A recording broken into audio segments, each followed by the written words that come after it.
Welcome to selfdiscoverymedia.com, where we discover the communities that are making a difference in the lives of others. Our self-discovery is something we are all making on our life's journey. Here you will find the people that will be your guidance, that will be your inspiration, that will be there for you in support on your journey of life. Do enjoy. Our next show is... Good morning, good afternoon, and good evening, everybody. Welcome back to another edition of Ignite Your Heart and Soul, right here on selfdiscoverymedia.com. I'm your host, Sarah Troy, and my guests today, we have two of them, David and Carla. We have Dave. I don't have a surname for you, Dave. Oh, yeah. Unfortunately, nobody sent me one in the publicist there. So what's your surname? It's Bettenhausen. Bettenhausen, okay, and Carla is Bogny Kid. Very And good. but basically the reason I think they sent it was Carla and Dave is because they're talking about their lives crossing throughout their lives, past lives. They've discovered through meditation and regression that reincarnation is real and that they have had over 29 past lives together. They've written these beautiful books, The Gift of Past Lives with Mother Isabel God and Elizabeth, by both of them. And they've also got another one, Hell No, Reincarnation, the Mother of Isabel, God, and Elizabeth. And we've got a lot to talk about today. Is that how did they kind of find themselves back? I've got this constant feeling that there's somebody I've known, which was one of the reasons I stayed on this planet, going way back. Is somebody that I intertwine with in lives, and we haven't met this lifetime. I'm still waiting. So how did this happen, folks? You're both living your lives, but where did that connection come in? Please do tell. Welcome to the show, both of you.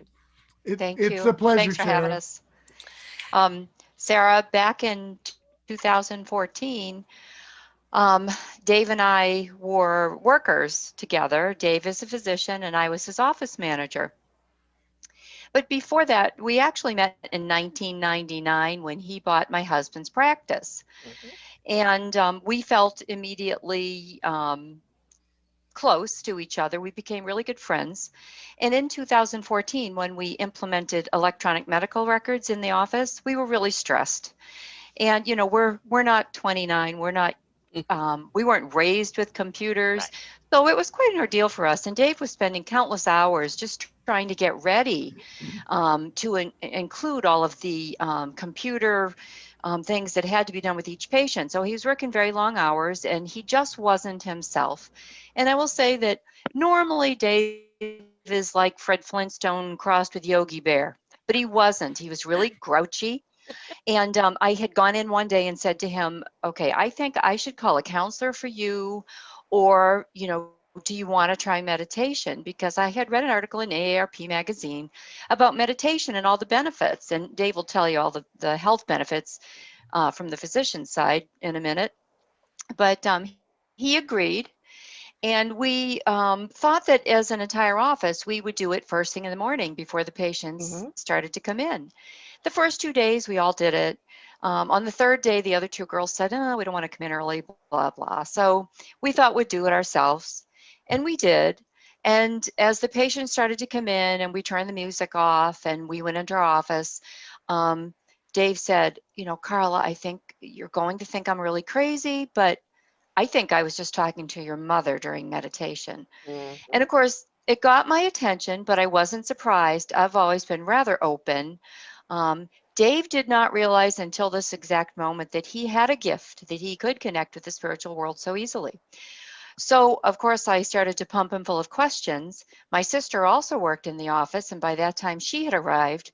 She went in the back and she got a picture of my mother and she brought it up and she said, is this who you were talking to? Now, mind you, David never met my mother. My mother died almost 20 years before. And he looked at the picture and he said yes, and he got really emotional. And I asked him, why? And he said, well, it was a moment where he believed it. It was spiritual. My question was, why are you coming to my mother? Why isn't she coming to me? Or, Yes. vice versa. But anyway, it went on from there, and we continued to meditate. The next day, Dave actually met somebody else who was his spirit guide. She said her name was Isabella. And she said she had been with him for over 6,000 years from his first life on. And then we continued to ask questions every day. A couple days later, we met my spirit guide. Her name is Elizabeth, and she also said she had been with me for over 6,000 years from my first life on Earth. And then there was a day, because I asked every question you could possibly think of, and we journaled everything, when I said to Dave, "Who's God?" And Dave heard somebody say, "I am." And he also got very, very emotional, to the point where I was like, "What's wrong? What's happening? What's wrong?" He was crying so hard, and I'll let Dave explain to you why.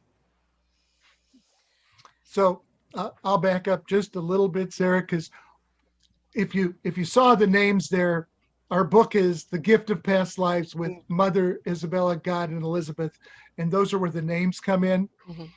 Um, it was one of the first few days, because first day I saw this jovial woman, and she kept showing me a shoe, and I went in and told Carla I thought it was her mother, and Carla brought up shoes on her computer, and there were 60 or 70 on the screen, and I went over and said, "This is the shoe." And Carla went on to explain that her mother had been a ballroom dancer, and that was the kind of shoe she always wore. Mm-hmm. And so we we had that little moment of confirmation. I still thought I was crazy. Um, The prerequisite to living on Earth, by the way. I think you're right. And so these experiences keep happening. And then I had a day where I had this memory from 1962. And I would have been 3 years old. The memory fit, but I was meditating and I got this memory about a beach in Boston. Now, in 1962, my father went to graduate school from Nebraska to Boston. And in Boston, apparently, we went to this beach. And I thought it was so exciting because I was from Nebraska and I was running on the beach and screaming and yelling. So I started to tell Carla and Paula about the memory. And they were like, "You were in Boston?" Because when Carla was 4, they lived in Boston. And I said, "Yeah, I was in Boston and I was running on this beach, screaming and yelling. And then I got hit by this little girl and she knocked me down. She sat on my chest. She kissed me on the forehead. She jumped up, put both hands on her hips and said, 'Quit bothering my family.' She had on this little 2-piece blue ruffled bathing suit. And in the background, I heard this woman say, 'Carla, that's not how little ladies act.' And Carla looked at me and what'd you say, Carla?" I said, "That was me." And I didn't have to meditate to remember that. Right. This was something etched in my mind.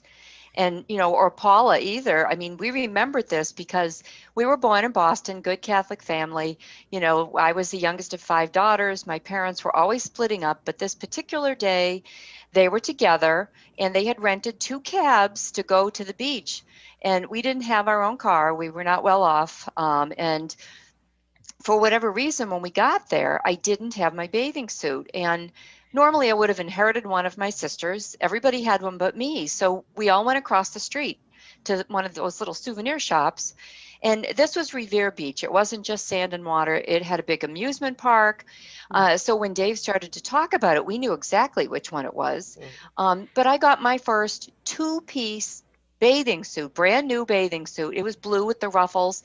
And, this didn't happen. So for him to come up with this memory and know, it was one of those moments, the chills went up my back. And apparently after this all happened, our parents stood there and talked for a couple of minutes, and then we split up and we never kept in touch, never saw each other again until that time in 1998 when he walked into my home to buy my husband's practice. And of Which course, you wouldn't was have known it was him at the time either. no. No. And that was, 35 years later. Mm-hmm. And so first we had this experience with her mother, then this memory. And I'm like, I met you 35 years before we met, and by the time we started meditating, you know, we're both like 55 years old. So this is 20 years or 25 years of good friendship. We've been very close, and we realized that we'd actually met one other time. I kept meditating because the truth was I was feeling fantastic with meditation. Yes. There was all sorts of positive things happening. I felt better when I went down the hall to see the patients. I Mhm. shut off all the computers. We relaxed. We did a lot of research on meditation. We found out that it, you know, lowers your blood pressure, lowers blood sugar, reduces stress, um, reduces inflammation, which is really the cause of disease. Mhm.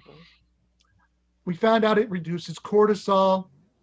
And it's very interesting because not only was I very unhappy at that time in life when we started this meditation, the year after meditation, some because I wanted to be my best self and those things, and some because meditation is that good for you.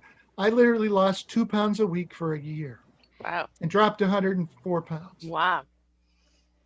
Yeah. which made me a lot healthier Yes. And happier, mobile, and happy. and everything, Yes, right? Yes. everything, mobile, running, Yeah. younger than I was, Hmm. all of those things. And so meditation just became a normal habit.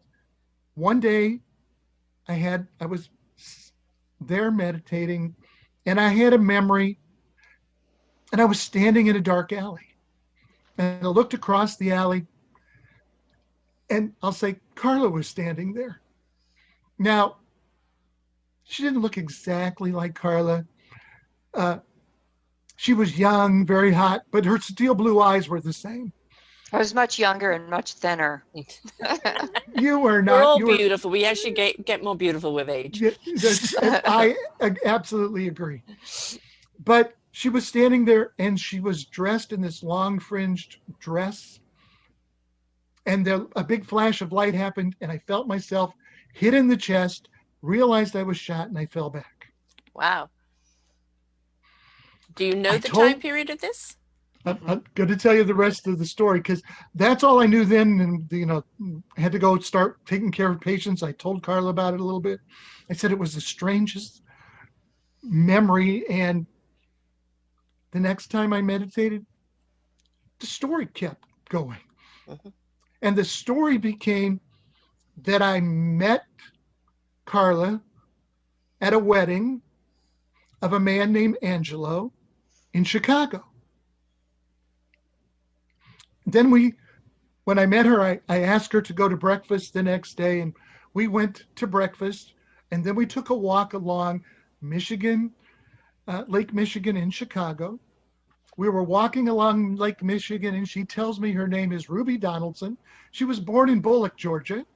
Her father's name was James, that she wanted to be a dressmaker. She was telling me all of her life dreams, and that she'd come to Chicago, and but she had got involved and was working for a man named Angelo in his speakeasy.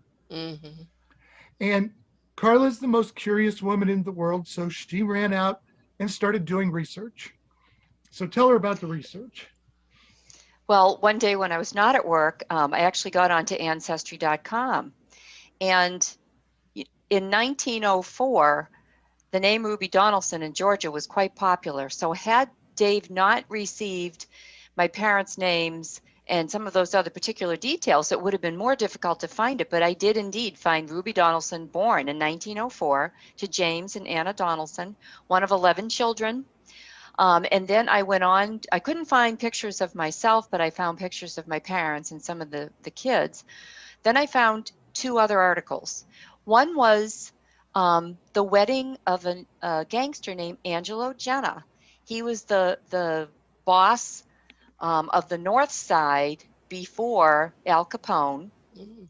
And the wedding took place January the 10th, 1925, when he married Lucille Spinola. They got married at Ashland Auditorium in Chicago. And then there was another article that was a picture of their wedding cake. They had over 3,000 mobsters there as guests. So the cake was over 10 feet tall. So I called Dave and I said, you're not crazy. Look what I found. Now, we never heard of Angelo Jenna. Mhm. And unless you're into that sort of, if that's your hobby and you look those things up, I had no idea who that person was until that day. But at least we had corroborated some of that information. So Mm. we And continued to meditate, and Dave just kept finding out more and more. And he started to get pictures and objects and places and buildings. And of course, we journaled everything because none of it made any sense at that moment. No, pieces of the puzzle. Yes. pieces of the puzzle. And actually we one day we finally drove from Ohio where we ended up and went to Chicago and went to Little Italy, and we walked down the streets, and I turned the corner like I remember doing that. And Isabella, who I told you I met during meditation, said, "You're getting close." And I turned, and there was the apartment that Ruby Donaldson lived in 1925. Now, if that's not enough, I talked to Synchronicity friends. wise. You're right. The Right. name of the name of the building was called the Isabel Apartments. Ah. And a friend of mine did the research and found out that the building had always been there and was built in 1899 and had Mm. always been an apartment building ever since. So we were standing in front of this place where we had stood before we were born. Mhm. Isabella starts telling us about many past lives um, and many lessons that we learned in each of those past lives and what we needed to overcome. And it became fascinating. I Mhm. mean, to the point where we started doing research on reincarnation, trying to find things. We found research by Ian Stevenson and James Matlock and Jim Tucker, who've been doing research on it for since the 50s. Mhm. From the You know, University of Virginia. yeah, Mhm. some 2,500 childhood memories that were researched and verified as being true. They use childhood memories because as adults you start to gain experience, Yeah. and so what you remember may be something you've seen on TV, those kind Right. of things. Yeah. But when they studied these kids, 3 and 4 year olds were telling them stories about being, a pilot in World War II. Mhm. Mhm. And the 3 year old would say, "I was on a boat named so and so," and this is one of the in their study, but "I was on this boat. Here was the name of my airplane. I knew a guy named Johnny so and so, and my plane went down somewhere in Japan." Now, it's pretty hard to teach a 3 year old all Yeah. those things. Yeah. And when they went back, they did the study. They found the boat.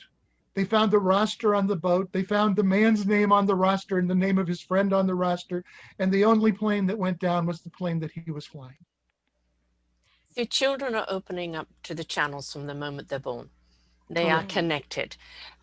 We, as we grow older and society's dictation and expectation starts contaminating as we lose Definitely. that ability to open up the channels.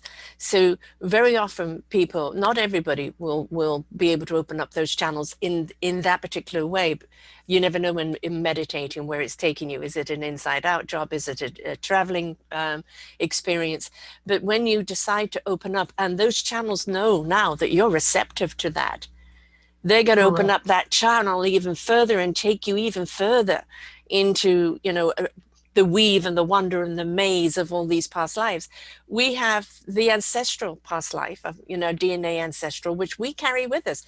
We carry stuff with us into this lifetime, and we wonder, I don't understand why I feel like this. This hasn't happened Hmm. to me, or why do I feel such a burden here? I've never experienced that, and it's a past life that's been passed on, from maybe the DNA family. But then there's also the past lives, and if we, And both exist. if they And both both exist. absolutely exist, and if you don't take care of it, I always say to people, if you don't take care of your issues in this lifetime, Mm. some poor soul is going to be carrying it with them in the next lifetime. So clear your Hmm. issues up in this lifetime, please. That's what it's for. Absolutely. And those are the things that we started to discover. We Mhm. were looking at our past lives And this became, pretty much a mission for us. We found 42 past lives for me, 34 for Carla. And when we were looking at all these, we found 29 that we had been together. Now, she Neat. had been my mother, my sister, my friend, my sister in law, certainly my wife or love interest many, many times. But we were in different roles. And we started looking at our past lives and found very interesting patterns. Mm-hmm. Uh, we had a life as Vikings where we invaded Scotland. Mm-hmm. And then as Scottish, we were fighting the English. Then as English, we were fighting the Scottish. Literally living on both sides of Yeah. every issue, sometimes in the same war. Mm. You Yes. know, if you have a 100-year war, you can be on both Oh, sides, yes, and you certainly can. Yeah. especially if you died in war and battle, you can come back on the other side. Yeah. We found ourselves as black and white slave owners and and slaves. We found us living on both sides, different. We have been Jewish and Mm-hmm. Christian and Muslim and pagan, literally living the opposite side of each thing. We have a Cosmic couple, experience. yes, it's experience where did you start to realize not only like in war, you're not really, it's a really a matter of learning that experience. Yeah. Uh, and you also discover pretty soon that in war there is just no winner. Right. Absolutely. Going back to children, I mean, as a child, I was a sickly child, so I'm in bed a lot, and on my own. And I used to play with dead people. And, my mum would come in and say, well, who are you talking to? Well, there's Jane. Can't you see her? And my mum was very fey as well. So she kind of goes, okay, tell me about her. And I would be able to describe her and what we're playing. And my mum knew that that's kind of the zone I was in. I had, for me, growing up, I was always that counselor to my teachers. And because I was a channeler, I channeled what they needed to know when they needed to know it. But for me, it was like, why don't other people do this? Why can't they see Yeah, their past lives or have these? Why aren't they even open and receptive to this? And that is, the big four-letter word, fear. Right? it's Fear that, oh, fear. it's the devil's Yes. work. You're going down the devil's Oh, road, and it's like, oh yes. please, we're made out of Hmm. particles from the universe. We're given these experiences to help the human experience be more abundant. It's a Hmm. partnership. So, yeah, it's, It's Yes, people's but core once you belief. mess with their core beliefs, yeah, There you yes, go. yeah, yeah, then you've pointed a finger. Somehow they believe you're telling them they're not right. And how is that possible? Their right. giant ego roars its ugly head, and they're afraid to be wrong. And if they would just open their mind, more people would be open. More people would be hearing from their spirit guides and Right, their angels exactly. and all of the above. Yes, it would be wonderful. Yeah, and And the other, I think, thing is you realize you've been lied to. And if that's a Oh, lie, what else is a lie? Is my whole life a lie? And it's mm-hmm, okay to take a step back and just review. Go into your center space, whichever form of your mm-hmm, meditation is. Open up. What is my inner truth? And mm-hmm, allow that channeling, allow that wonderful wisdom to come to you, because it is really etheric when it does, isn't it? oh, absolutely. yes. And And that's that actually why we wrote the second book. Hmm. is It people are was, always concerned with their core belief. Yes. mhm, And we were raised Catholic. Hmm. Um, Which on a note, Catholicism used to believe in life after death until mhm, they realized that they didn't have as much control over the people. So they took it away to make people afraid and created hell. Now, hell Correct. is not living right on earth. We can all mhm. be living in a living hell, right? And we could Yeah. also be living a heavenly life. It's all up to us, right? We actually did a little YouTube Yeah. video on hell because Isabella actually gave Dave a lot of the details on what hell really is, which was a ditch outside of Jerusalem. Go ahead, Dave. Give her the history on Hades and so forth. Okay. So, you know, because we started trying to reconcile a little bit, we started looking at all these things because Isabella one day just told me there is no hell. Mm. And I started to do the research a little bit, trying to see where the world has jumbled this up. And if you really look at even the Bible, it talks in the Old Testament, it's called Sheol, which is where Jewish people went when they died. Or it was called Hades if it was written in Greek, which is where people went when they died. It's not hell, it's just a place Mm-hmm. where the dead live. And Valhalla. Valhalla, Yeah. yes, if you're talking about the Vikings and that group, there's just a place where people Yes. go to die. And you could call that heaven just as well as Sheol or Yeah, exactly. and if you start reading through, then the other place that's described in the Bible is called the Valley of Gehenna, which is an actual physical place outside of Jerusalem. When Jerusalem was built, they had a whole sewage system built in, which is very circular, and it drains into the Valley of Gehenna. So it's filled with excrement. Mm-hmm. It's also where they used to persecute people. And actually, the kings and the judges of the Bible used to put illegitimate children to death there, Oh, how lovely. and they would burn them. Oh my God. So it was a place of excrement and fire. Mm. Spontaneous combustion.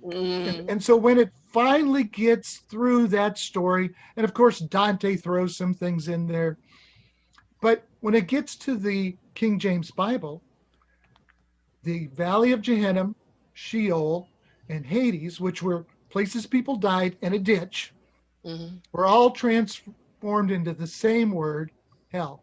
Mm-hmm. And hell, or Helia, was King James's wife was German, and Germanic. Germanic, and Helia was the king of the underworld in Germanic pagan religion. Right. So where does that make us feel comfortable that hell, which is, like you said, a place that religion has created to punish us so that we listen now? Yeah. Because if they don't have anything to offer, why will we go? Right. Yeah, exactly. Also religion has been for so long is that you can't speak to God unless through me I have been chosen. And you know what? Meditation and channeling it's a direct link. Right. And Correct. and they don't want you to know that. They don't want you, it's like shopping online instead of going to the store, So I love that analogy. That's fantastic. It is. It's actually true. And again, we did some of the research, and there were movements called Molinisms in Spain and England back, I think, in 1100s that made meditation a normal part of those areas of the Catholic Church. And the Pope really jumped on it fast and said, no, you cannot reach God alone. Salvation is through the church only. And he made it heresy. The same thing happened in 200 AD, shortly after Jesus. Origen of Alexander, who was the prime writer of almost all of the early Christian doctrine, he wrote transmigration of the soul was normal. Yeah. That Jesus was from God, not God. And 200 years later, after he had already died, and after his teachings were the main teachings of the church, they actually made him a heretic and excommunicated him from the church. 200 years after he died, like that punished him. and even in their own doctrine, they threw him out of the church, called him a heretic, but he would have already been judged and been in hell anyway if it was a real place. Right. But they condemned him to hell after he was already dead, like they could do that. Yeah. Well, I call it shoot stirring, for a better phrase, it's hysteria sells because it breeds fear. And out of that fear, along comes the puppeteers with their strings and start controlling. And, I'm a woman of great faith, but it's direct. and Yes. not necessarily woman of the church. And Yes. paganism was painted as the devil's work, Mm-mm. and yet paganism is an emphasis on the direct, on your connection. I had a pastor that used to have a show on here, and it was The World According to Gus: God, Universe, and Spirit. And it really doesn't matter Ah. what you want to call it. It is all that divine energy. It Correct. is a frequency, and the higher the frequency, the more you are in that space of love, the more you are open up to the channel of love, and the less harm you can do to anyone else, because you cannot commit harm to someone when you're in that state of supreme love. So it's something, I think, that as human beings, we've been taught to be sheeple and to Mm-hmm. follow what is meant to be, and that God forbid you should look at a past life or have that kind of experience. What kind of Yes. demon are you now? And please get over yourself. This Mm-hmm. is every single one of us has an experience, but very often we deny it or we push it aside. I know at least 300 lifetimes. In the last 50 of them, I was literally burnt at the stake, torn and quartered, you named it, because I've always been whole igniter. So the And church you, just Yes. looked at me as like, oh, she's got to go, and Mm-hmm. so this lifetime was for me to regain my own empowerment. And we're at a period in time right now where the channels are opening up, and they find that frequency. When you've opened up to it, it's like that's your wavelength, that's where you're at. And when you're willing to go to, take that journey, the wonders and the beautiful things that you see. And it's not just the past life. The past life very often can reflect on not only on the present, but a projection of the future as well. Have you had any of those experiences? no projections of the future, and I'll tell you why.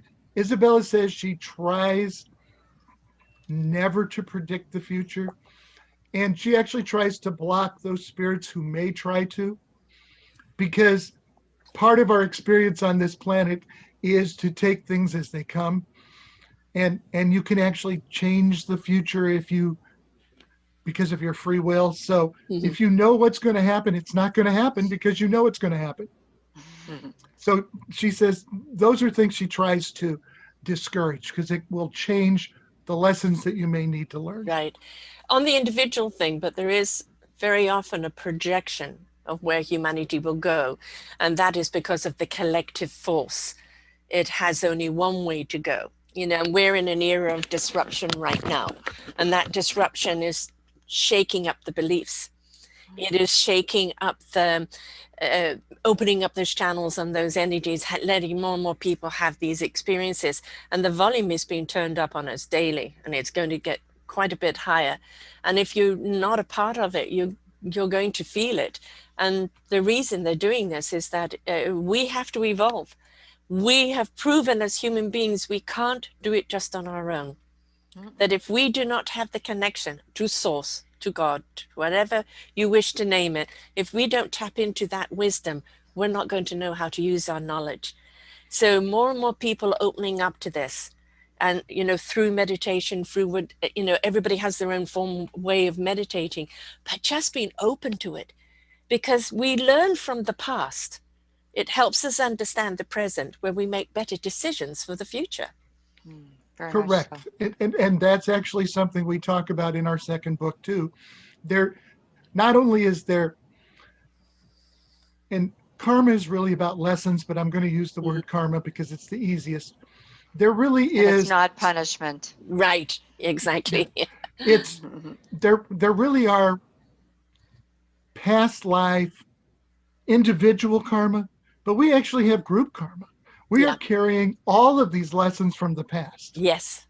And, whether it is the Holocaust or Napoleon, who did the same thing as the Holocaust, he gassed people in boats, whether it is persecution of the Christians, by the Romans, this history keeps repeating itself because none of us are listening. crusades, you name it. You know, how many wars and how many Absolutely. deaths have there been in the name of God? And God is going, stop using my name. This is Yes, not what I'm condoning. And I think this that's is right. also one of the reasons why we're needing to wake up and open up those channels right now. Because, as you said, it is a force, that forced karma out there. We are all responsible for our actions, even our Correct. ignorant ones. You know, if we Hmm. go and do something and we realize afterwards that wasn't a good thing to do, own it, take responsibility. You don't need to persecute yourself. You just need to own it. And then you are changing that entire vibration. I own it. I apologize. I know better now. I will do better now. But Hmm. as a nation, as a human race, we need to come forth and say that, don't we? Yes, we Absolutely. certainly do. And what you're hinting at is this was a day Isabella sat down and gave us the 5 simple rules. So I'm going to talk about those just for a second. She said it's really easy. You can condense the 10 commandments, all the other religions that have rules, everything down into 5 simple rules. Live a life without conceit, selfishness, jealousy. Always be forgiving, including of yourself, Mhm. which you hinted at, and make all choices and intentions out of love. Yes. And as soon as you do that, there is no karma Mhm. because every choice made out of love doesn't have a negative outcome. Right. Exactly. And so Exactly. as you start to do that, then we started looking at our past lives. And Isabella started to tell us about our past lives. So it's interesting in our books, after each life that we explain, we actually have a set of lessons that we learned Right. Well, that we that's the shouldn't point of it. repeat. And that's the point. Yes. Absolutely. And so as you follow this through, you say, okay, I can't be conceited. I can't, Mhm. I can't be a slave owner and be in control of other people because Right. they have their own free will. Yes. And in all of these discussions, Isabella then comes back with all these things that why does free will even exist? You could have been created with no choice. Right. Then you'd just be However, slaves. Hmm. however, why do we get created with free will? Because unless love is a choice, if it's forced, it can't be love. Right. The Right. lessons become pretty easy Yes. when you start to see them. Well, love literally vibrates at a high hertz, right? Hmm. It's a high frequency. When you're in that almost euphoric, and I'm not talking about, oh, you've just met somebody and fallen in love and you're in that euphoria, you know, I'm talking about that euphoric love for life, for living, for having a meaningful purpose, for being, you know, joyous in what you do and whom you serve. It's a frequency that literally lines up all the chakras. It opens Hmm. up your aura. It projects before you even enter the room, and it shows good intentions towards Correct. one another. And so, if we could get people to let go of the drama, the pain, the past life in the sense of holding them back and of releasing it and step forth in trust, in love, then they would see that really is the answer. But it's the free will to take the journey to get there. And that means you must be Hmm. willing to go through a process, whether it's a past life one or a present life one. You've got to be willing to go through it. Correct. And Hmm. and Isabella tried to explain to us that we were created with perfect potential. Yes.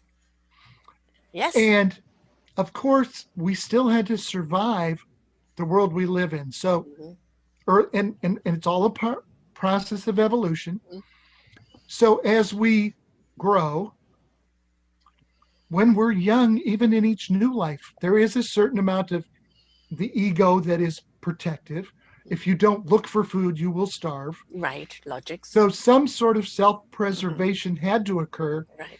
But the reality is, we've evolved past the point of self preservation as the reason for survival. Mm-hmm. It's now to the point that love is the reason for survival and Mm-hmm. compassion and cooperation. And collaborations. And yes, those are what's going to make us carry forward Yeah. because the competition for who got what isn't Mm. working. Oh, that was the whole reason for COVID. I mean, yes, we've lost a lot of lives, and I'm sorry for all the people that are suffering out there. But the lesson of COVID was a time just to stop, to pause, to review, to renew, Yes. to ask yourself the question, is this life I've chosen for myself working for me? How can I be still enough to really hear my heart and soul and where it wants to go? And so many people have pivoted to a different direction that they say, this has been a gift. And it's all a question, you guys, when you had this experience, could go, oh, I don't want that. I'm too afraid of that. I'm not going to do that. Instead, you were inquisitive. Ooh, tell us more. Where else is this taking us? This is fascinating. And if we could be more inquisitive and more exploratory and live more in wonderment, we would find that path to love much quicker. Yep, absolutely. And those are the lessons that we've learned while doing this. Yeah. It's become something that changed who we were. It made us more positive and asked more questions. Yes. The right questions. That's The the right point, the right right? The questions. right questions. Yes. I mean, we can ask all these questions, but if we're not paying attention to what's being told to us, we don't know how to ask the right questions. I don't know if you remember iRobot, Will Smith, Yes. Yes. and the what do you call it? The guy that had died, and he's telling him something, and eventually says, now you're asking the right question. And I Hmm. think that is actually kind of one of the pivotal lessons in life is, are you asking a question from societal's expectation, or are you asking a question from your heart and soul? When Hmm. you ask it from the heart and soul, the mind opens up and will know what it needs Correct. to know when it needs to know it. And that's one of those values of meditation Yes. is if you start to evaluate whether or not what you think is what you've been just taught Yeah. or what you think is what is. Yes. And Yeah. that becomes very important to all of this and all of the lessons. And again, we talked about this. If you don't question your core values, you don't know where you got them. Yeah, exactly. Were they just imposed upon you? Hmm. Or is it something that it comes from the core? And that's where we want to go, right? To the core. I mean, Correct. Carla, with all the experience that you've had through this, I don't know about you, but when I've ever had a past life or a dimensional life, I'm a dimensional traveler, so often I'm living a parallel life, and it's like, is it this? And I can't remember doing it here on this planet. I must have done it in another dimension or another lifetime. It is so connective. It is so you. You can feel the entire experience of what you went through, or what wonderful experience was. Is that it becomes very much a part of you. Did you find that, Carla, with you? My gift is not like Dave's. Dave can shut his mind down in 3 seconds and go to wherever he wants to go. I get it differently. I get bits and pieces. But once I get something, I can draw it in detail. Like Mm, I know what I've seen and I don't forget it. So I know that it's real. right. Um, I can hear them speaking to me. Not always, because I'm one of those people that has a hard time shutting off my Mm, mind. I have to work at it. Um, so it's different. It's not, you know, luckily, a lot of what I get in the beginning, I would turn to Dave and say, is this really true? Is mhm. this what I'm getting or seeing or hearing? And he would say, yes. Well, with me, my gifts are a little bit different. I can see somebody and look at their eyes and know that if I know them, if I've seen them in a past life, Mhm. and then I'll get a picture of them in a past life, so I know who they were and what they were to me. It's different. I don't know. It's Right, not you're your just receiving, on a different channel. yeah. Hmm. And also, as far as the chatter is concerned, um, I do my meditation either out in nature. The wind is a wonderful way of clearing things, near water, which is a fabulous conduit. I think The so. trees are wonderful conversationists. But if you can't go out into nature, I'll watch a show, and my active mind is engaged in the show, allowing my soul mind to go out Hmm. and do what it needs to do. So, if you put me in silence, I'm creative. My mind is just too busy. So silent meditation doesn't work for everybody. So No. try some kind of keeping the mind active over there so this part can have an experience. Oh, I don't do it silent, but I do like being out. And, you know, a lot of people say this is terrible, but with the sun beating down on me, it does something. And last year we made a little, kind of like a little Zen garden, and the fountain is trickling and the sun is shining. You sit out there and it's peaceful, but I receive a lot of things between sleep and wake. Yes, yes, yes. Yeah, So me that's too. a good time for me. Yeah. Dave can be anywhere. He could be in the middle of traffic, close his eyes, and that's it. So Hopefully not while you're driving. Yeah, she tries Actually, to he let me does. not close my eyes while I'm driving. Yeah, because that happens. He doesn't even have to close his eyes. The other place that is almost instantaneous for me is showers. The white Yes. noise from the shower Yes. is immediate. Yes, yes, I agree. That water just washing down. And if you actually do tapping during that as well, hitting onto the meridians, it is actually wonderful at opening up those chakras and things as well. But yeah, water, well, you know, singing out in the rain. But generally a shower is more comfortable, isn't it? Yeah. I like warm I love rain. the rain. Yeah, yeah, yeah. The thing is, it's you know, not every channel is, oh, I need to get into your channel, what tune is it, what frequency. It doesn't work like that. Each and every No. one of us is going to receive according to what we are. Are we kinesthetic? Are we auditory? Are we this? Are we that? You know, and those channels are going to come to us in a way that we are going to perceive the information. And so if it doesn't come exactly the same way, no, you're not doing it wrong. You're just tuned in to the way you receive and open it up. There is no comparison. You compare stories, but it isn't where you're right, your way is right, and your way is wrong. There isn't any of that. It No, is because what everybody works for you. interprets what they see Yeah. or hear or Or feel yeah, different. And feel is a big part of this. Huge. The main part of it. It's how you, the wisdom is the feeling. It is knowing, you know, we can have stacks of knowledge up here, hell of a lot of data. And that's one of the problems as human beings. We've been, especially in the last century and a half, it's been head up, all academia.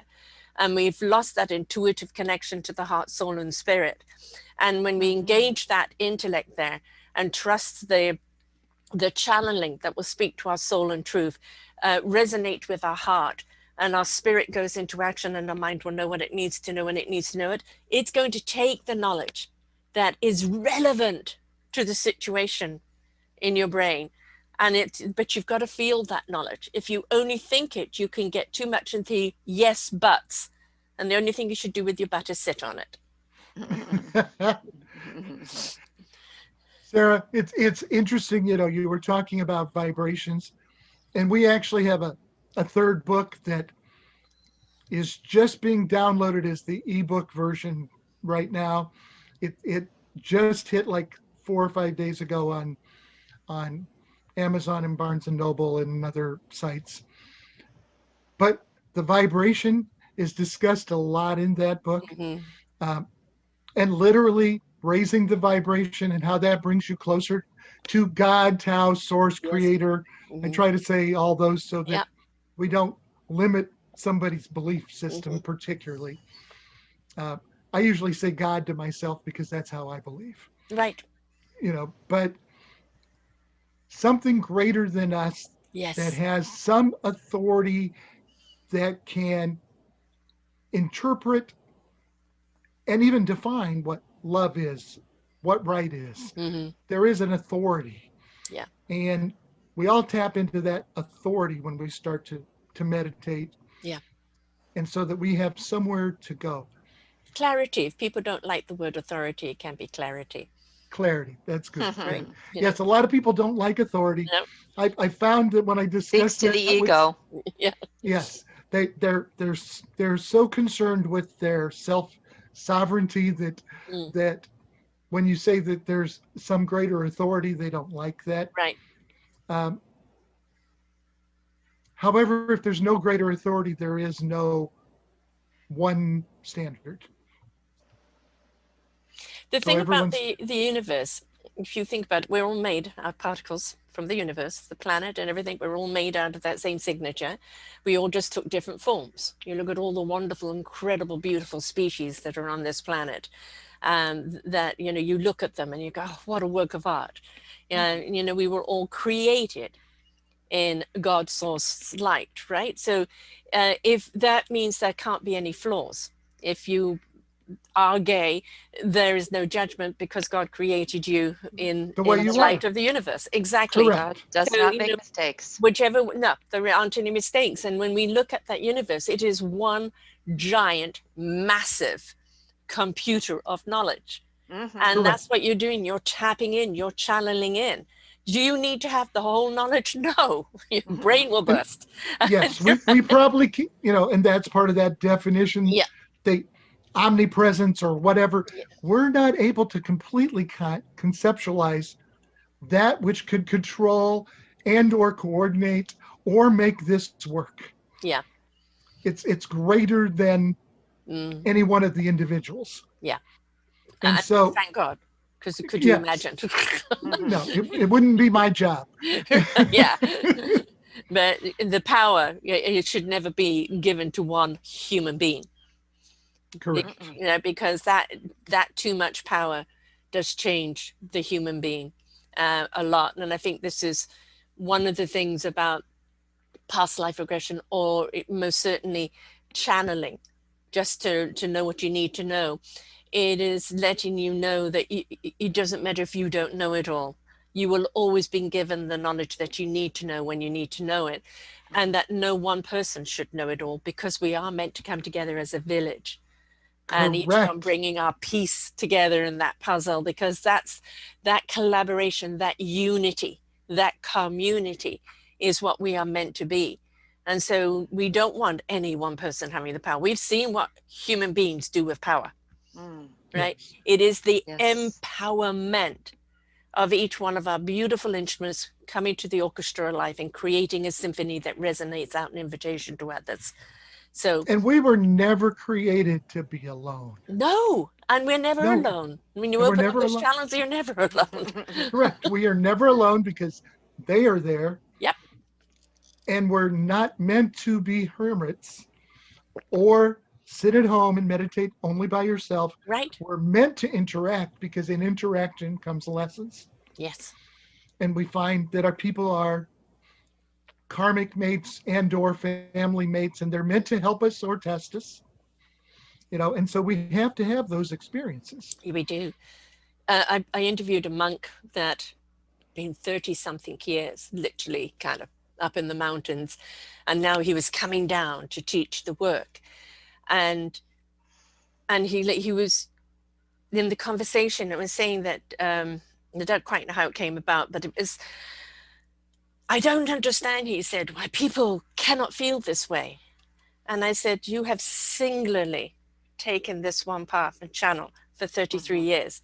Yes. They have an entire album of channels here that they're listening to. Mhm. And you're expecting them to just find all of that amongst the chaos of their lives. I said, go and experience some of the chaos. And Yeah. then you'll be actually telling them actually how to travel, channel the information. And there's one guy that takes people out into Times Square, not obviously during COVID, and teaches them how to meditate amongst the chaos around them. And that's really, really important, breaking through that chaos, right? Mm-hmm. I agree. Past lives is something that it's really cool because you feel like there's a piece of you that's being connected. Mm-hmm. You know, And we found many of those connections. yeah, Again, Carla is certainly one of my connections. I intended to meet her. We've intended to help each other through many lives. Uh, but we've actually found multiple people in this life, in mm-hmm. past lives, Yes, because these people are still following along with you. yes, That they're soul your group, orchestra. they're Yes. part of, yeah, they're Our part of tribe. your, Yeah, part of our tribe, part of our band, whatever you want to yeah, call it. And they're the closest to you. So not only do you make connections with them that continue, uh, one of the lessons in all this is don't fear when someone you know dies, because Yeah. this connection doesn't go away. No, it's just open up that channel to communicating with them in a different way, right? Yeah. The Yes. Yeah. connection doesn't go away. You're still there. You are an infinite being Hmm. who does not end. Death has really no power over anything. Uh, it's just another change. Yeah. Yeah.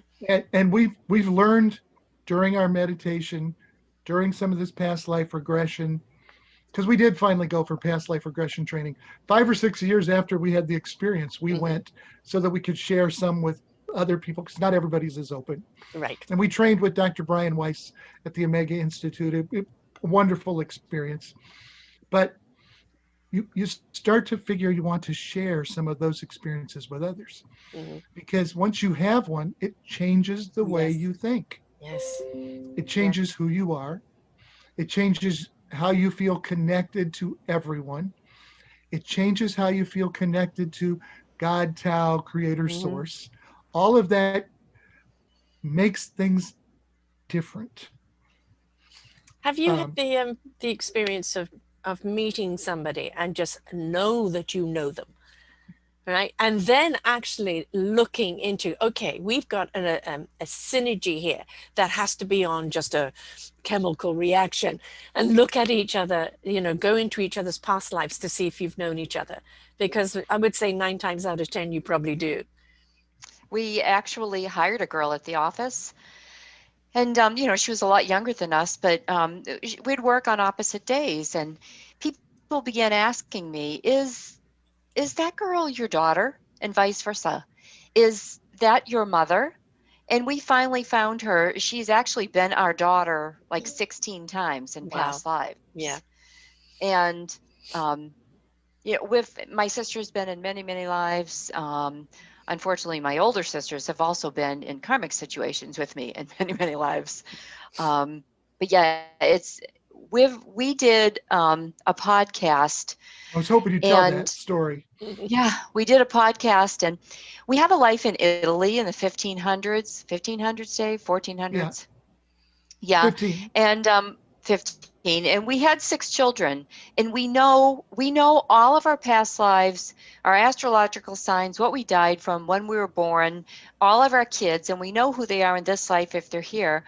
Well, in that life, we had 6 children, and there was one girl unaccounted for, and Isabella had told us, well, you haven't met her yet, and her name was Angelia.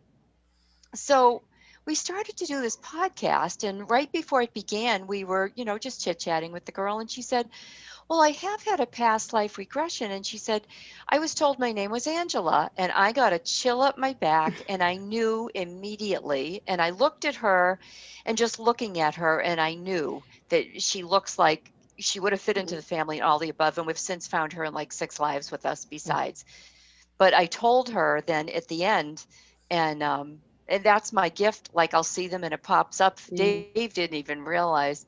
And then we did another podcast with a young girl not too long ago in Scotland, and she started to talk, and I realized that she is actually a pod sister to Dave's past life guide. And again, I didn't say anything at first, but then at the very end, I said something, and Dave was almost in tears, because there's a real close relationship there for him with his past life guide. Her name is Shanta, and she's actually been in his lives many times. She actually crosses him over in each one of his deaths. So yeah, we've had those moments. It's Mm. really a great moment, Yeah. because you feel that connection. You don't know them.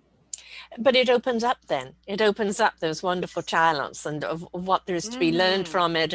And this network is called self-discovery. We like to know Yes. about ourselves, because then we know why we interact the way we do. We know how we can contribute, that how to be the best person we are. But just going back to the past lives, I can hear a voice in the back of my head. Somebody listening to this is saying, yes, but what if you don't want to come across any of your family members from any past life because you I think you've had see a that. horrific one, right? So Hmm. um, do have you had any experiences from people in a past life that you wish hadn't popped up? How about the next door neighbor? Yeah, He's you been should in tell him. 21 of our lives, 21 past lives, karmically, over and over. And in this life, we tried really hard to get along with him. He just moved, thank God. But just a difficult human being, no matter what you do. But in every life, he has been difficult. Um, So then and then the message but there is that this is you a need to deal with that and sever that yes. connection Correct. so that it Correct. doesn't come Yeah, into and a, you the get over next one. your yeah, do your own part there. But Yes. um my first husband in this life was actually, we talked about Ruby and her working for Angelo Jenna, the gangster, and he was my Hmm. husband, my first husband in this life. So, and luckily, like at least on my part, my karma is done with him because in this life he couldn't own me, although he Right. tried, and Yes. I walked away. Yes. So, yes, we've had But a lot of those Yeah. moments, and sometimes it sends the chill up your back, and you think, "Oh, wow!" But then you figure it out and you understand it. Yeah. It's there to be cleansed. Hmm. it's there to be cleansed, and it's this will be sort of a tough lesson for people to Mm. hear, but actually letting someone control you is actually selfish. It's not doing the work yourself, Right. Taking no responsibility or ownership. taking no Mm. responsibility. So you literally do have to overcome that. Yes. You may think you're being abused, but the lesson is get out of the abuse. Yes. You know how to do this. You Yes. can you can overcome this Mm. so that you're not creating more karma for either you or the other person.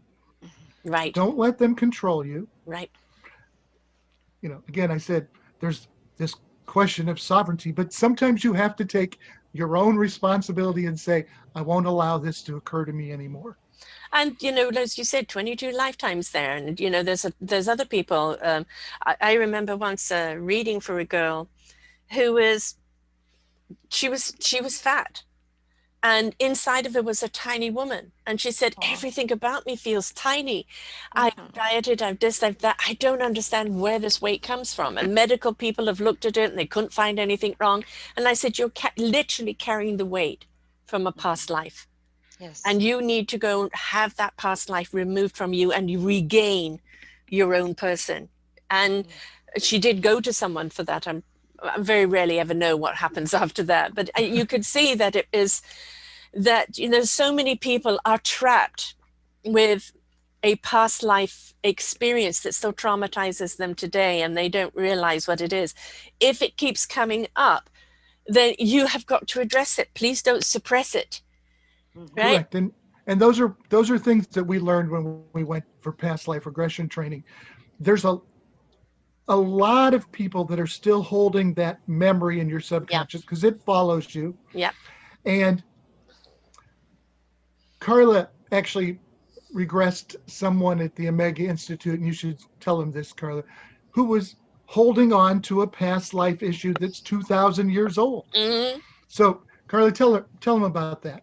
Well, first of all, I'd like to say that, the United States is very behind in believing in Yeah. reincarnation. Yeah. And what was so nice about being in New York at the Omega was that the people were sent from all over the world, and we didn't have to speak a different language. We could be honest. We didn't have to put on a different hat. Everybody had had experiences and they understand this world. So this girl was from Chile.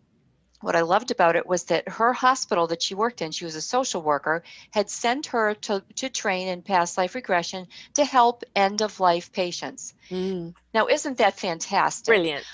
Yes. It just really is. And I wish the United States could get on board, but they're all caught up in their, oh my God, we'll go to hell, the devil will get us. I know. I know it's I'm making ridiculous. anything like this cultish, right? I Yes. Yeah. know. Mm. I know. But and it was early on, and I was really surprised because almost immediately, you know how it is.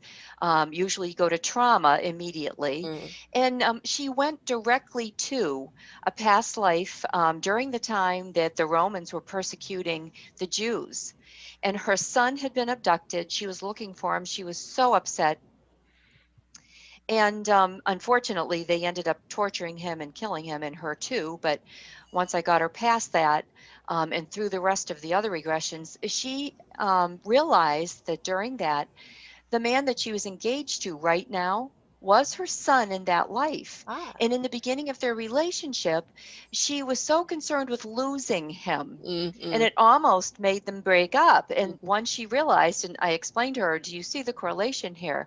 You lost your son, you couldn't do anything about it. And, it was a great feeling for her.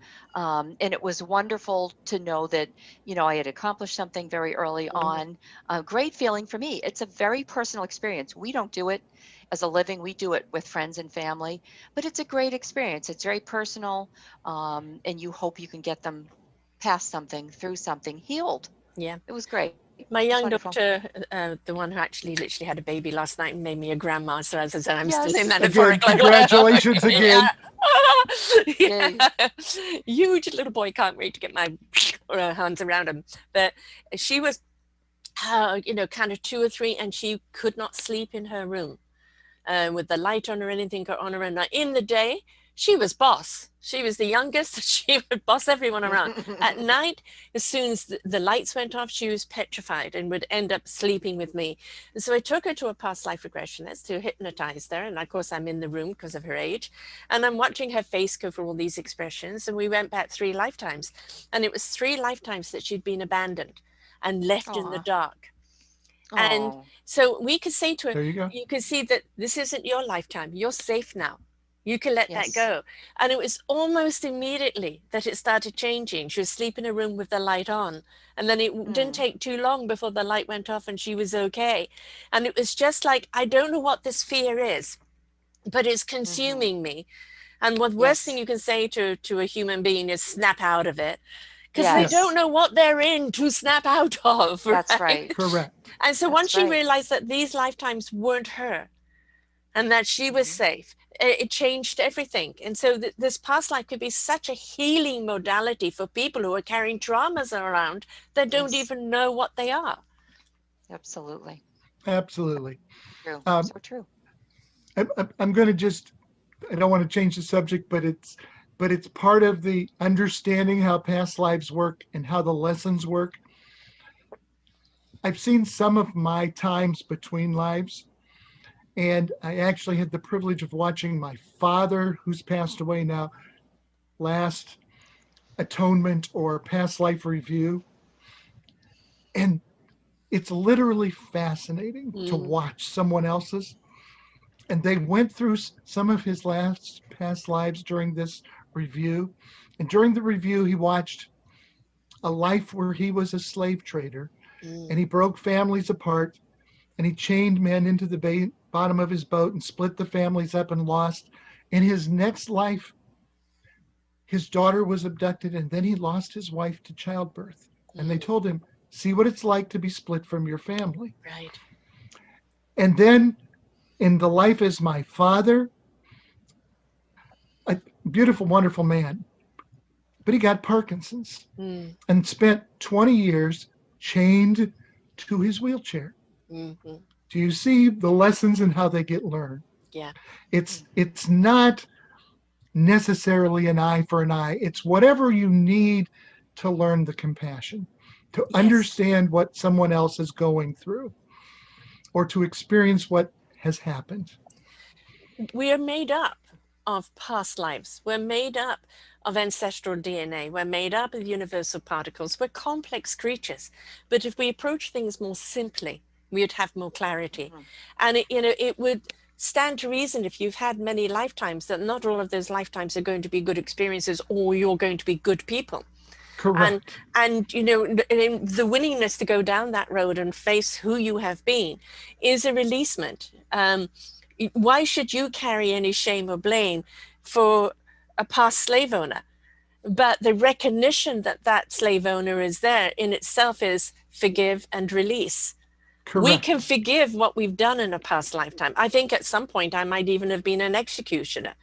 That kind of comes into a memory, not one that I want to focus on too much, but it is like you're doing in your lifetimes, you're living your life according to what is going on around you. In other words, you're responding. to life, Yes. right? And Correct. so we are all going to do things in life that we look back on and go, oh, I wish I didn't do that.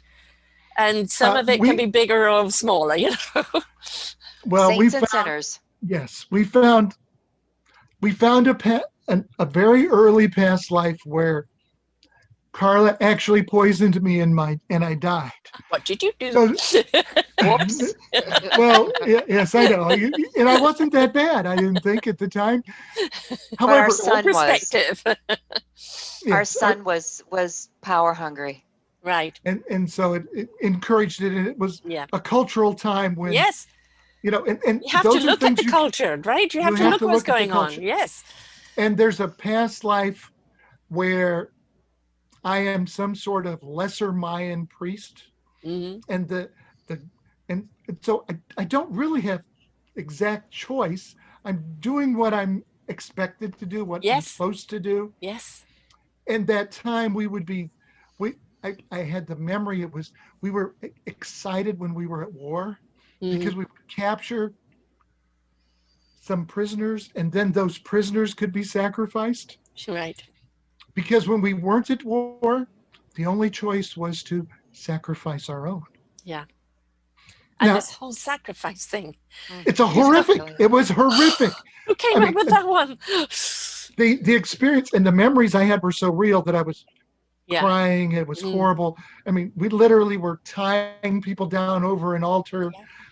Someone was ripping their heart out while they're alive, bleeding it into a sun god. Oh, horrible It's human beings. horrific, Yeah. horrific. But if you think about it, it's part of the lessons of all humans. We've been horrific. Yes. We have been. And then you can take it down to even a smaller level because you say passing a DNA, family lines, ancestry. Certainly, there's been lives that we found where I have been my, grandson or somebody Mm. else again is repeating those lives. Actually, you were your son once. I was my own son once. Yes, that was very interesting. I think my I younger daughter has been my mother. well, Carla's mother's been her daughter and her mother, so Mhm. it's not Yeah, surprising. we Yeah. actually we've taken turns. I think we're up to 6 and 6. But I But always say to her, because she's passed, I always say I came first. Mhm. but yes, the lessons become one again of family lines, ancestral. You know, if you become an alcoholic and you put your children through being an alcoholic, a relatively high percentage of those kids become alcoholic. Do not be Yes, surprised if you won't return in that same family with a parent who's an alcoholic. exactly. Because And until it you could be learn that, you. and it Could could be. be you, Yeah. Issues not dealt with. Yeah. issues not dealt with Yeah, will return. exactly. I remember saying to my mother and my sister, both have got a him a hate um, over their past husbands. My dad died when I was very young, but he was very family were very controlling over him at the time, and his exit was not friendly. And my Oh. sister had a very abusive husband, um, numerous crimes there, and both of them were, may they rot in hell. I'm going to hate them forever. And I said, okay, Mm. let's stop a moment. That hate that you're giving to them is their power over you. Yes. It Yeah, is taking correct. away any form of love which is more powerful than the hate. And if you take this hate with you into the next lifetime, you're going to be imposing that next person with a level of hate that they don't even know where it belongs. That's Oh, I right. haven't thought about that, but it didn't stop them, unfortunately. Yeah. They still No. carry that hate with them. At least You your know, family talks to you. Yeah, yes. Well, yeah. They had it, that there was a while there. There was a Hmm. while there that I was just too much out in the twilight zone. And, Yes. even doing these shows, it's like, I don't know what you do. My darling sister called me a do-gooder communist not so long ago. So, Ooh. but what I've done, this is the human channel. I know I communicate with her on those channels, those parameters. Don't go anywhere else Yes. because it's out of her realm of understanding. right? And if Yes. we understand that, because what are we doing as human beings? We're looking for approval all the time. See me, Yes. me, know what I'm about, and people will see you in the light that they wish to see you in, not always in the light that Mm-hmm. you are. And if they can't Boy, see you that's the for your truth, truth. don't take it on. It's not, don't take it personally. It's Yeah. it's their inability to see you. You have just got to be your own light. Mm-hmm. Well, and I agree with you. And so again, when I'm dealing with my own sister, her husband's going through some diabetes issues now. And so she's willing to listen to me Yes, because I'm a doctor. right. When we discuss what is spiritually going on, Mm, she does not want to discuss it, particularly because she's very much Catholic. right. Now, she's read our books.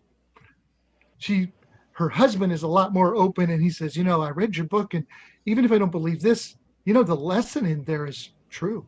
Right. Um, so I got a lot from reading the book. Linda doesn't really want to admit that she got anything from the book, Yeah. but Especially to you. especially to me. Yes. But she still thinks I'm enough with it that when I discuss her husband and his diabetes, it's completely okay for her Hmm. to ask those questions. It's So because their realm of understanding, if you're taking them outside of that other realm, it is too fearful, too twilight. It's too unknown, right? yes, It's too unknown, and people are afraid of the unknown. She knows you're a doctor. You educated yourself as a doctor. She can trust that. Mm-hmm. But this other stuff that you're talking about, it's A, against the Catholicism teaching, and B, it's too unknown, too far fetched. She might go to hell because of it. So yes. you know, it's for some people it's a very real feeling. Mm-hmm. Sarah, even now, I had open heart surgery about a little over a year ago. So I've now retired from my full-time practice, but my patients before that, not most of them were not aware of the experiences because Mhm. I have a certain professional distance and all those. Though I had friends that were aware and patients who were much more open than other patients. Mhm. I have a Lutheran minister friend who, when I was telling him the experience, said, "Oh, I've heard people with those kind of experiences, and we used to discuss religion in general." And he would enjoy those conversations, and he was having a lot of health problems. And actually, when he started to talk about religion and what he felt, his health problems went away. I just think Mhm. that's Mhm. interesting in itself. Mhm. Um, but he's also The retired, and shackles are off.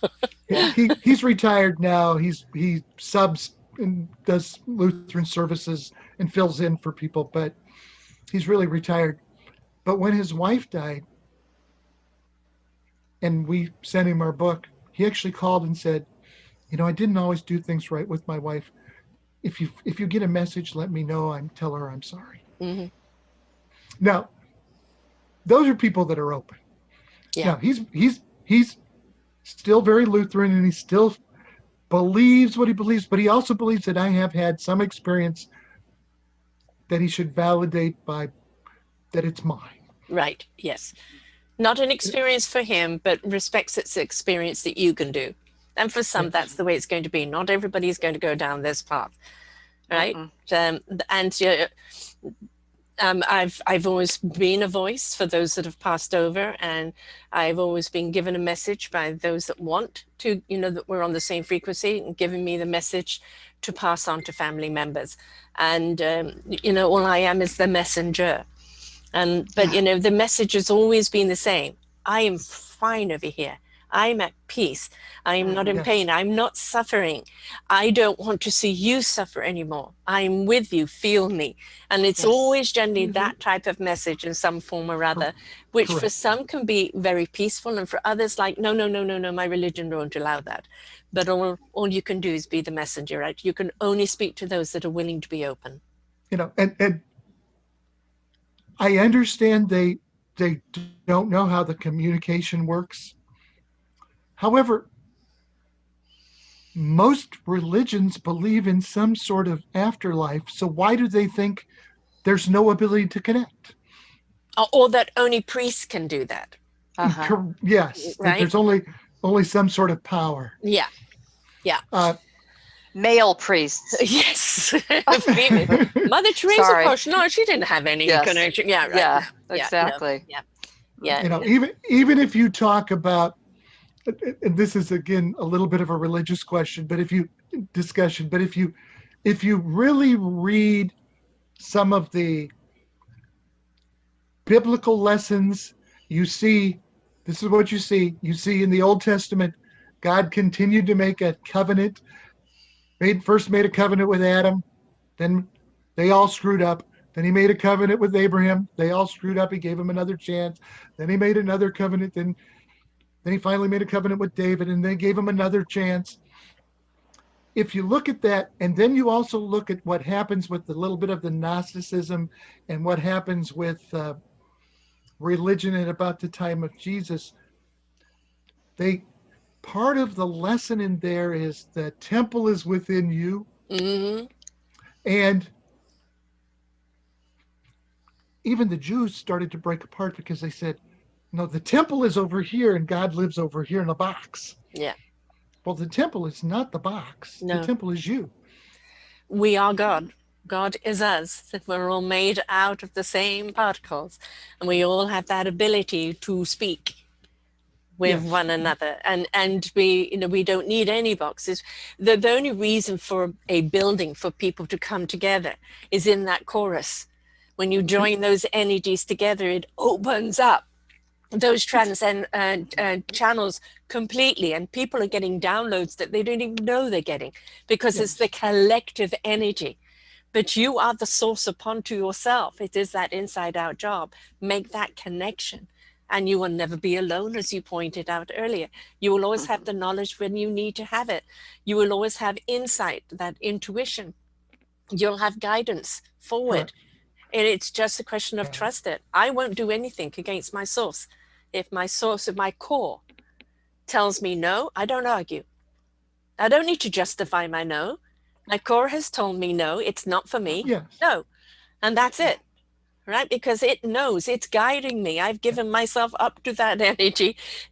I've got out of the human way. Yes. And I usually... But all those people, God gave them another chance and another chance and another chance. Humans, let's stop being so dense. When we open up, and we see those wonders of knowledge and information and clarity and inspiration, we will truly have a human experience that we were designed to have. Correct. And I think it's fine to go to church. I'm just going to put that out there. Yeah. Church is because, yes, there is some truth in all religion. Yeah. There's some sort of inspiration that is happening there. Someone is sharing their experience. And as we share experiences, we sort of start to figure out more and more what the experience is supposed to be. That's one of the purposes of our books, why we come on podcasts and talk to you, because the more we share the experience, the more people will understand that there's more experience to have. Yes, and that's not fearful. And there's nothing to be scared of. Not in the least. Yes. And the other part of that is, if you're comfortable with your church, you're meant to be with people, and fellowship is important. Because that's what it's really for. Yeah. It's for fellowship. It's camaraderie, and no one has the right to turn against you and judge you for something they don't understand. Correct. Yes, so true. And that's another one of those real lessons that I've read other places and that Isabella told us, which is, who can possibly judge someone's choice when they don't even know what choices they had? Exactly. As I said, we're reactionary creatures, and we're going to react to something in the form of either defense, fear, ego.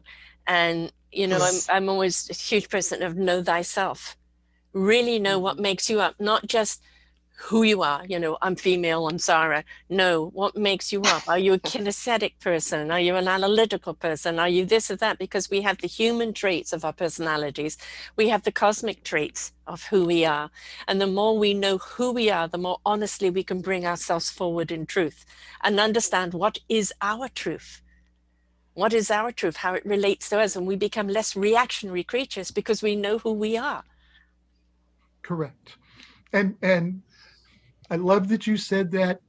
Um, we didn't mention it, and it's not in your notes because it just came out. But we the third book that we wrote is called The Manual, because we never got the manual when we were growing up. Right. So in the book, The Manual, we do talk about astrology a little bit. You're born with certain tendencies because you have things to overcome in that tendency. Yes. Mhm. Yes. We talk about traits Mm-hmm. in that you're born with some traits that you Yes. must overcome. Yeah. And uh, we talk about archetypes. All of Mm-hmm. those things are things you're created as to overcome and learn from, and how those relate to each of your lessons. Uh, Carla, I'm surprised she hasn't asked you what your birthday is yet. When's your birthday, Sarah? 6th of October. October the 6th, so she's a Libra. Mm-hmm. Um, and what we found is that the astrological signs are set up into 3 groups, or I should say 4 groups of 3. And we are assigned a specific angel that corresponds to behavior that we had in a past life. We're not necessarily displaying those tendencies now, but just in case, it's a gentle reminder from God that if we have, for instance, you have the angel of jealousy. So I believe it is Leo, Virgo, and Libra have the green angel, which is Raphael, the Yeah. angel of jealousy. And it's not that you're jealous now. It means in a past life, you displayed some jealous tendencies. And so just as a gentle reminder, Mm-hmm. and we have a chart in the book, it's all color coded in the Mm. manual, that shows each one. And it's just like we say in the book, we're not criticizing your sign to say you're a Yeah. bad person, because we need all Yes. kinds. It's being aware. So we can make Yes, It's just being aware. being If aware, you yes. you know, so of you your Dave and I, tendencies and how to be yes, aware when they brought up. And the jealousy works the other way too, is that people yes. become jealousy of you and you don't go, well, what the hell are you jealous about? You I got know more what than I have. happened. Yeah. yes, Yeah. We fall under selfishness, and when when we learn this, I'm like, oh my God, I was taking it to heart, like, I'm not selfish. I swear I give more than anybody. And then I thought, I had to remember, you can be selfish in a lot of ways. You can be selfish with your time. Mhm. It's not just I took the bigger piece of cake. Right. And I have to remind myself it's something that I did in my past life. So now I have to try and get over that. And with all the astrological signs, when you read through those and you Yep. see who you are, there's good and bad. And And we everything. don't like to That's say good and bad. yin We and like to yang, say the yin and yang, right? Yeah. correct. You have the positive light and and dark. It negative. always lives together in harmony, right? Yeah. Yes, Yeah. yes. And the So I point hope about when being people, selfish is yes. we're telling people all the time, please be selfish in your own self-discovery. Oh, Step into Yes. your own beautiful abundance because then your cup yes, can runneth over. You cannot give what you don't have. And so we that's all right. need to be selfish in our beginning of our journey in order Mhm. Self to love. really Self immerse love. that love onto yourself. So Yes. So anyway, that's kind of a little brief synopsis on the manual, but that's a good and idea because it all is the astrology, the numerology, excuse me, Chineseology, um, all of it is very significant as yes. to when you're born, what you're born under, and Hmm. it really does Your become name. your name. It Hmm. becomes part of your navigation, Yes. Correct. right? And the awareness. When you're aware, those are my tendencies. I got to be Hmm. aware when I'm stepping into that and step back out of it again. Right? Yes. We've all carried something. That doesn't mean, as you said, you're a bad person. Oh, you're selfish, And I no, know. you're selfish. You take care of yourself so you can then, in turn, take care of others. It's change our perspective. Don't keep jumping to the negative. Yes. Look to what is the positive behind it and how That's you it. You said a mouthful right there. Everybody is so negative. They pull the negative out immediately instead of looking for the positive, you know? I want you guys to keep talking for 1 second because I have Okay. to take a quick break. Okay. Okay. So All right. we need that manual. And it's not like live your life by numbers, paint by numbers, live your life by numbers. But having a manual of kind of understanding this is not out of the norm. It's just not in our norm. Yes. Programmed. Exactly. What Hmm. programs serve you? What programs need to be deleted? And when you open up to something new, you can make it's for you now. It's extremely normal to channel any past lives. It's become part of Yes. your norm. Yes. Initially, it wasn't your norm, right? So No. we have to be willing to step out of that comfort zone and be more wondrous because, all right, you could be fearful about what you don't know. But when you're willing to know it, all of a sudden the fear goes away and you step Absolutely. more into that, oh my goodness, this is fabulous, exploratory. What else is out there? And it And it opens makes more everything up for sense. you. Yes. The Yes. pieces fall into place. It Yeah. makes more sense. It was a lot easier for me to believe in reincarnation than to think you get one chance, and if you don't do it right, that's it, you're going to hell. Exactly. That makes no sense No. because if God knows everything, and why would God create you to fail? And failure, what is that? We like to point out people failed at this, failed at that. No, they just didn't Mhm. succeed. They They learned. just They didn't were life reach their, lessons, yeah, right? The yes. failure is doing nothing. That's right. There's just as much karma in doing nothing as there is in doing it negatively. Yeah. So tell One us, of the yeah, go ahead. one of the things that we included in the manual was some figures from history that that are interesting because we told about their life before you knew them as who they were Hmm. significantly in history, and then their life after, to see what happened to them astrologically, trait wise, archetype wise, and why those were chosen for them so that it could try to improve what they were doing. Yeah. I'll just give you a hint, like Napoleon is in Hmm. there as one of them. So yeah, that was kind of fun to learn all about that. Yeah. And when you open up those channels, it's not just your past lives you're experiencing. Other Hmm. lives come in and you learn more about them. And, I was chosen to help people receive messages after a loved one has passed or to help people cross over if they get caught in the veil. And I've done that all my life. And it was just something I did and I thought everybody did. And then Hmm. when you started talking about it, it was like, woo, we're white goats. I Now know. it's more normal. Now we can talk about that and go, well, do you have a message for me? You know, Maybe so, where you are, it's not normal here. no, it's not normal in the mainstream, but in the world that I choose to be in, I'm amongst people Yes. like you. And for Correct. us, Yes. this is normal. This is life. Yes. This is experiencing life, being open, willing to receive. So It's so I much want this to nicer. become the normal. Me too. Wouldn't that I be want nice? this to become the normal. And since I missed everybody for a second, I have a friend who is very connected, who gets messages all the time, Just like you do, Sarah. and he's so scared of it Mm, that it literally has driven him to the point where he's realized that when he drinks alcohol, he can't connect, oh, so he likes to drink alcohol. And it's now a fight between being alcoholic or connecting because he wants to shut that off.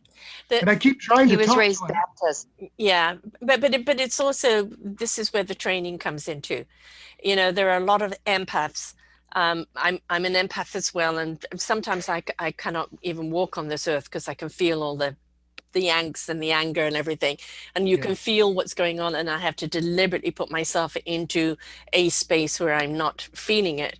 So he's probably not only afraid of the messages, but maybe afraid of the feelings that are coming across, and that is just, and maybe getting too many of them and doesn't know how to handle it. And this is where sometimes, if you are that sensitive, you do need to go to someone who can guide you through that process, so that you're not running to the alcohol for it, you're actually immersing yourself in it. And this is why this show is called Ignite Your Heart and Soul. And many a person that has got a wonderful soul that just were afraid of it, running from it. Yes. And I've helped them turn around to see the beauty of it, the gift of it, whom it can serve, how many people it can benefit, not to be afraid of it. And then suddenly there's a totally different view and perspective of it. So Yes. it's a shame that he's gone to the alcohol, but if somebody could help him understand the gift, God-given gift, Well, then we're he might still see it in a Yes. different way.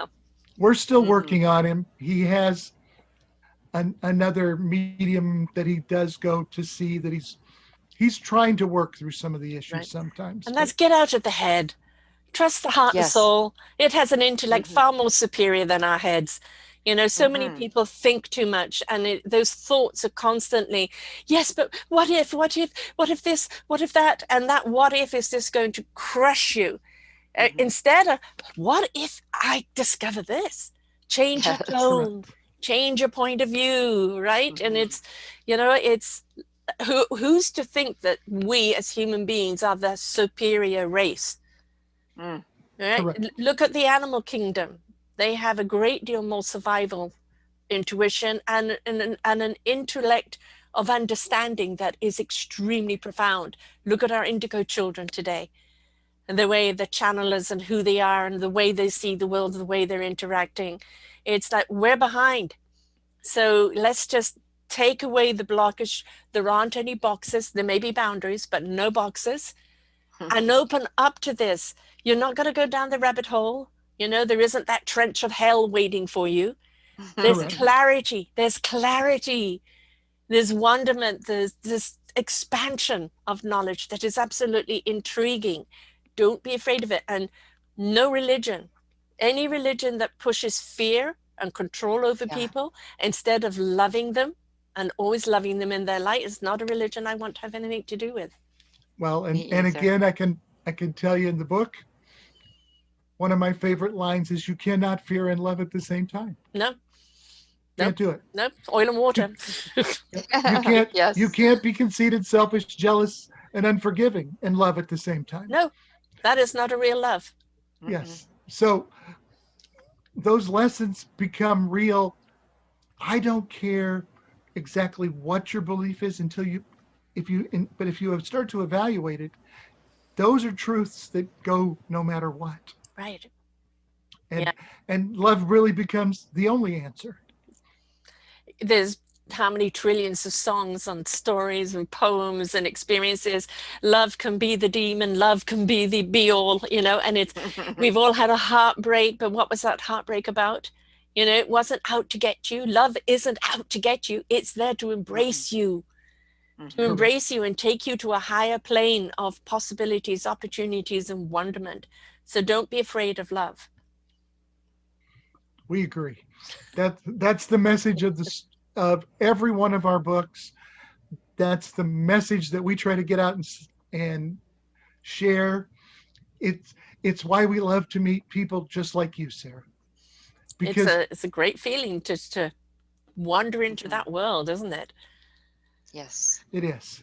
And it's great to be able to open it out to other people. And you've done it in your 3 books. The manual, for especially people where it's introductory and they're not quite sure what's going on. And right now we have an awful lot of people waking up. They know there's more out there. Their sensory is out there. Their intuition is screaming at them, but they don't know how to use it. So having something that can help them understand themselves better, how they're feeling, where they can take it. It's just giving them the tools they need on their journey of life, of that self-discovery. Absolutely. And Yes. that's part of the plan. That's why we kind of tried to share our experience in the first book, kind of reconcile it with history and life and what we knew in the second book, and then try to explain how you can kind of use this in the third book. Excellent. How do you take the journey you're on and figure out maybe where you're at and what you have to change? We've all got to change something. 3 years Yes. ago, the universe gave me a saying. The universe is going to shake us up, to wake us up, for us to stand up, to change up, Ooh, and to grow up.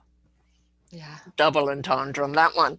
And Absolutely. we've been shaken, we've been woken, and it has Yes. invited people to stand up and realize change is needed, and they're the need. They're the change that we need. It's not for politicians or religion. It's up to each and every one of us.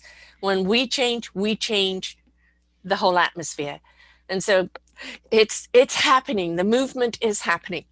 And we've And just got it's to keep feeding that love, right? Keep feeding you it. Mhm. keep feeding it, because the other thing that works, Sarah, is this is literally that ripple effect. It's one pebble hits the water, and it starts. If 1,000 pebbles hit the water, it's a small wave. If 1,000,000 of us hit the water, the Yes, wave is pretty big. exactly. Exactly. It's this going back to my chorus and my orchestra. The reason why people do go to church it is that collective energy. It lifts you up, Mhm. and unless it's a doom and gloom sermon, then it brings you right back down again. Yeah, yes, but God will send you to Yeah. hell. But when it's full of song and dance and camaraderie and being there for one another, that's collective energy coming in together in a beautiful hot pot, ready for everyone to Mhm. partake. So, how do people get hold of the books, and how do they find you? um, so the books are certainly on Amazon, Barnes and Noble, all the normal outlets. In the UK, they're in some of their normal bookstores too. Um, you can also find links to the book if you go to our website, which is thegiftofpastlives.com. Um, or you can just look on Amazon, and it's there in ebook and paperback form. Front paperback. Yep. Mhm. And Excellent. and through our website, if they want to contact us, we do respond to the emails that come through our website, so they can do that. And then Excellent. there's always one little lesson I like to tell people: no matter what you believe, change the world you're living in. Mm, You're leaving it to your kids, and if reincarnation is real, you're leaving it to yourself. yeah. Yeah, you do not want some poor future soul that's going to come back with your garbage. Please Correct. clean house before you go. And the important thing is about death too. And I've done people who are death doulas, death midwives, etc. The crossing Mhm. over. We don't want you to be yelling at someone. Just like when somebody is giving birth, you want it peaceful and calm. It's the same when someone's crossing over. This is the time to tell them Yes. how much you love them, to be there for them, stroke their brow, and to help them cross over and transition. Far too many people, it's screaming and laughing, don't go, da da da da, or traumatic deaths, and Yes. Or that they're has fearful. fearful, Yes. yeah. Mhm. And so, find your peace within you and Yes. take that peace with you and make sure you have peaceful people around you. That's right. That's Correct. right. Absolutely. Thank you so much for sharing your stories here today. I'm glad that you're doing this. I'm glad that you immersed into the experience. People kind of think that you've got to be kind of kumbaya and wearing tassels and beads and things like this, and is that, no, every single one of us, I always say I interview ordinary people doing extraordinary things. And, Yes. you're opening up to the extraordinary out there. And it's like, it's okay, Mhm. folks. It's safe. Come on in, Mhm. experience for yourself. Your past life is trying to show you what you need to release, but also what you need to move forward. And Mhm. it is a gift of knowledge. It's a gift of strength, a gift of understanding. So don't be afraid of going down that road, because it really is fascinating. It's wonderful to experience. And it also is aha moments, isn't it? Ah, now I know Yes. why that makes me feel that way, or this or that. It's just that lovely clarity again. So, Maybe going Makes down so the much rabbit sense. hole, it's better. Well, if you Don't come be- through the other side and don't get stuck in Yes. the hole, right? And Everything then- is about yes. coming through. Through. Correct. Yeah.